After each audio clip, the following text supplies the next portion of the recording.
Hallelujah.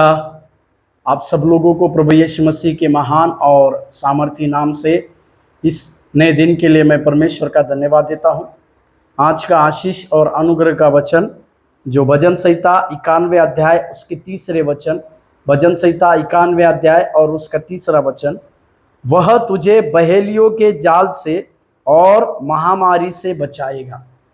सबसे प्रचलित ऐसा ये भजन संहिता है 91 अध्याय में। इस 91 अध्याय में परमेश्वर हमारा रक्षक है, इसके विषय में कई एक बातें लिखी।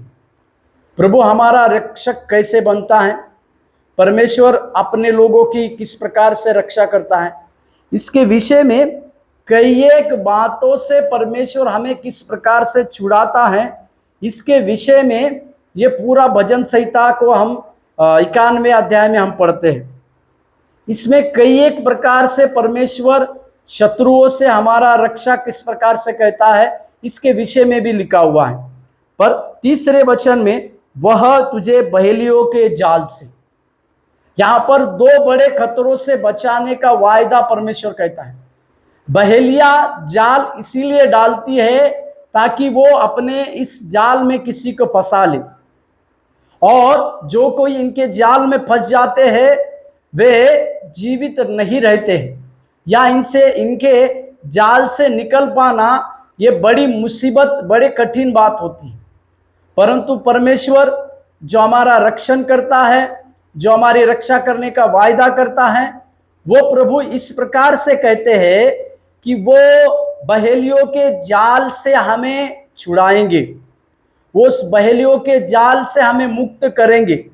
उस बहेलियों का इस जाल को तोड़कर परमेश्वर हमारी रक्षा को करेंगे कह के परमेश्वर यहां पर वायदा देता है। दूसरा, और महामारी से बचाएगा। कई प्रकार, जगत में कई प्रकार की महामारियां तो चलेगी। मृत्यु की महामारियां हो सकती है, बीमारी की महामारियां हो सकती है, कई एक प्रकार के अकाल की महामारी हो सकती है। ऐसे कई एक प्रकार के महामारी के समय में जब दुनिया के लोग त्रस्त होंगे, दुनिया में हाहाकार मचेगा, दुनिया में सन्नाटा छाया रहेगा, दुनिया में दुख भरी बातें छाई रहेगी, पर परमेश्वर अपने लोगों को इस महामारी से बचाने का भी वायदा देता है।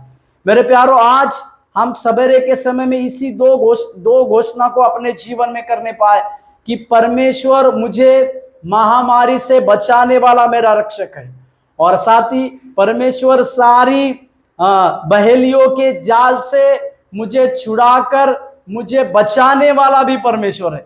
इस दो बातों को आज सवेरे के समय में हम सीखने पाए और समझने पाए, और हमारा रक्षक रहने वाले परमेश्वर को हम उस दृष्टिकोण से देखने पाए कि वो परमेश्वर हमारे ऊपर करुणा कर हमें छुड़ाता है, हमारी रक्षा करता है। रक्षा करने वाले उस महान परमेश्वर को हम लगातार ताके और उसकी दया को स्मरण करें। प्रभु आज सवेरे के समय में आपको आशीष दे। धन्यवाद।